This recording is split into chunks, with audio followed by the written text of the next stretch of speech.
بسم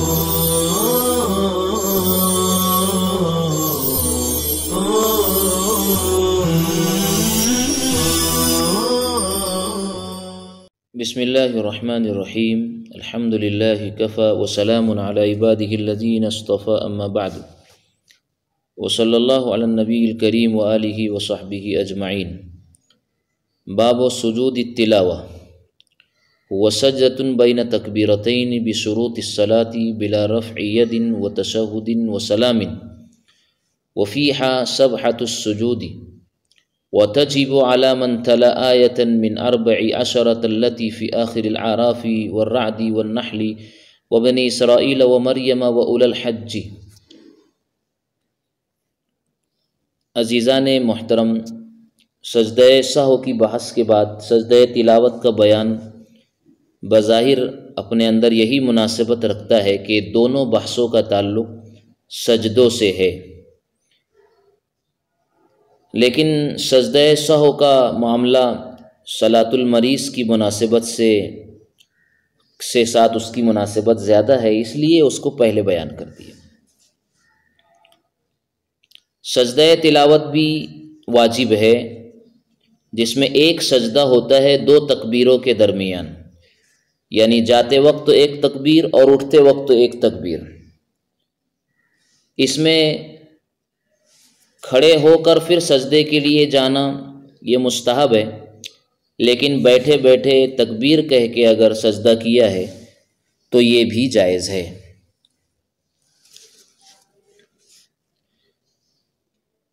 اب جتنی شرطیں سجدہ صلاتیہ نماز کے سجدے کی ہے، وہی تمام شروط سجدہ تلاوت کے لیے بھی ہے۔ باوضو ہونا، ستر عورت، جگہ، کپڑے کی پاکی وغیرہ۔ اور جس طریقے سے سجدہ صلاتیہ میں سبحان ربی الاعلی 3 بار کہنا مسنون، اسی طرح اس سجدے کے لیے بھی یہ تمام چیزیں، البتہ اس میں رفع یدین نہیں، تشہد نہیں، سلام نہیں۔ اب سجدہ تلاوت میں جس طرح یہ تسبیح پڑھی جائے گی جو سجدہ صلاتیہ میں ہے سبحان ربی اعلیٰ، اسی طرح رسول اللہ صلی اللہ علیہ وسلم سے اس کے علاوہ دعا پڑھنا بھی ثابت ہے، جیسے سجد وجہی للذی خلقہ وصورہ وشق سمعہ وبصرہ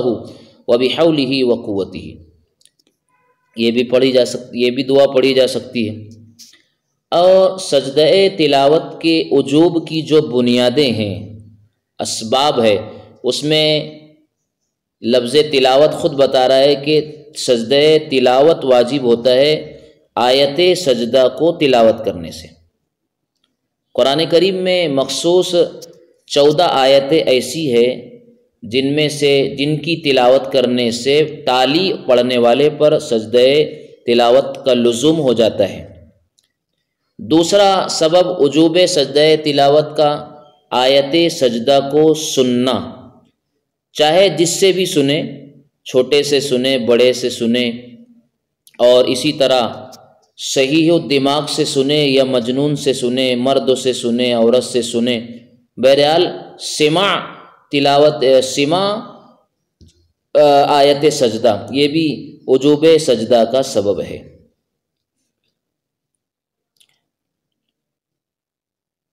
اس سلسلے میں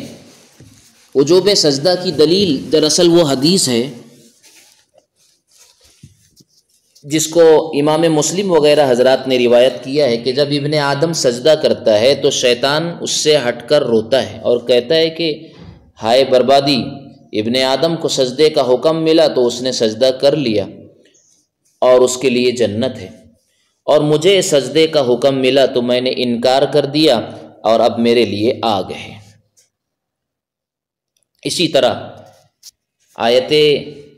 طرح سجدہ تلاوت کے وجوب کی دلیل قرآن کریم کی آیت وَإِذَا قُرِئَ عَلَيْهِمُ الْقُرْآنُ لَا يَسْجُدُونَ، جس میں اللہ تعالیٰ کافروں کی مذمت بیان فرما رہے ہیں کہ جو سجدہ نہیں کرتے تلاوت قرآن، جب قرآن ان کی آیات ان کے سامنے پڑھی جاتی ہے تو سجدہ نہیں کرتے۔ اب ایک سوال یہاں یہ رہ جاتا ہے کہ مکمل آیت سجدہ پڑھنے سے وجوب ہوگا یا ایک حصہ یا اس کا کوئی حصہ پڑھنے سے۔ تو بعض حضرات نے اکثر حصہ پڑھنے سے سجدہ تلاوت کے واجب ہونے کی بات کہی ہے، اور بعض پوری آیت پڑھنے پر سجدہ تلاوت کو واجب کہتے ہیں۔ اور بعض حضرات کا یہ بھی کہنا ہے کہ آیت کا اکثر حصہ پڑھنے سے واجب ہوگا، لیکن ایک شرط اس میں یہ ہے کہ لفظ سجدہ بھی ہو، اور کچھ حضرات نے کہا کہ لفظ سجدہ کے ساتھ اس سے پہلے اور بعد میں دو ایک لفظ پڑھے تو سجدہ واجب ہوتا ہے۔ بہرحال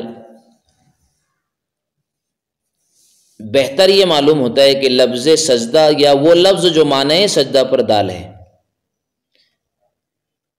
اتنا کافی ہے وجوب سجدہ کے لیے، کیونکہ بعض آیت میں لفظ سجدہ نہیں ہے جیسے سورہ بنی اسرائیل میں، اور بعض آیت میں لفظ سجدہ بالکل اخیر آیت میں ہے جیسے سورہ اعراف میں۔ اس لیے لفظ سجدہ سے پہلے اور بعد کہنے کے بجائے لفظ سجدہ کے ساتھ اس سے پہلے یا بعد سے چند کلمات پڑھنے سے سجدہ سہو واجب ہوگا۔ اب آگے کتاب میں وہ تفصیل بیان کی گئی، وہ 14 مقامات جہاں پر آیات سجدہ آئی ہے اور اس کی تلاوت سے تالی پر سجدہ سہو واجب ہوتا ہے، سامع پر سننے سے سجدہ سہو واجب ہوتا ہے۔ اس میں بس ایک مقام اختلافی ہے جو سورہ حج والی بات ہے۔ سورہ حج میں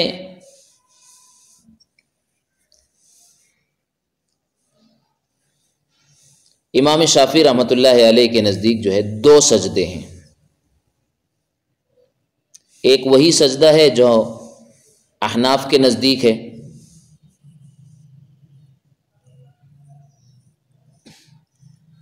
اور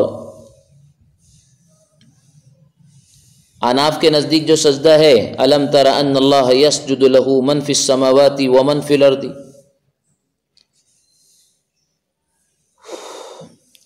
اور دوسرا سجدہ جو جس کے ہم قائل نہیں ہیں وہ سورہ حج کے آخری رکوع میں ہے، یعنی یا ایھا الذین آمنوا ارکعوا واسجدوا واعبدوا ربکم وافعلوا الخیر لعلکم تفلحون۔ اس مقام پر امام شافعی کے نزدیک سجدہ ہے۔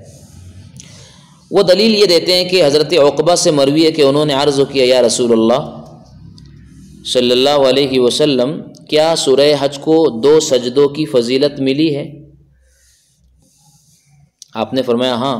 اور جو 2 سجدے نہ کرے وہ انہیں نہ پڑھے۔ پہلی بات تو ہم یہ کہتے ہیں کہ احناف کے نزدیک اس حدیث کی سند میں ضعف ہے۔ اس کے علاوہ احناف نے ایک اصول یہ پیش کیا ہے کہ سجدہ تلاوت کے بارے میں یہ ضابطہ بھی دھیان رہے کہ قرآن کریم میں جہاں جہاں سجدے کو رکوع کے ساتھ ذکر کیا گیا ہے وہاں سجدے سے سجدہ صلاتیہ نماز والا سجدہ مراد ہے، سجدہ تلاوت مراد نہیں ہوتا ہے، جیسے سورہ آل عمران میں ہے یا مریم اقنتی لربک واسجدی وارکعی مع الراکعین، یہاں واسجدی وارکعی سجدے کا حکم رکوع کے ساتھ ہے، تو جس طرح یہاں پر خود شوافع کے نزدیک بھی سجدہ نہیں ہے،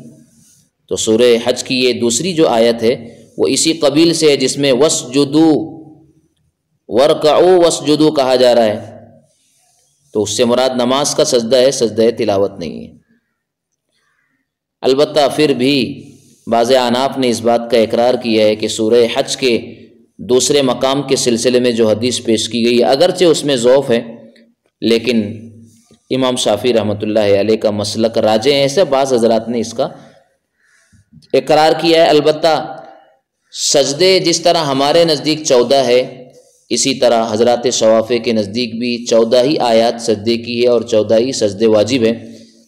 تو جب وہ سورہ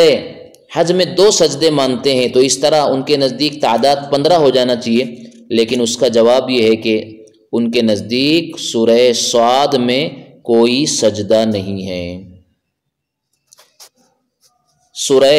صاد میں وہ بالکل سجدے کے قائل نہیں ہیں اور سورہ حج کے اندر 2 سجدوں کے قائل ہے، اس طرح سے ان کے نزدیک بھی سجدوں کی تعداد 14 ہی ہے۔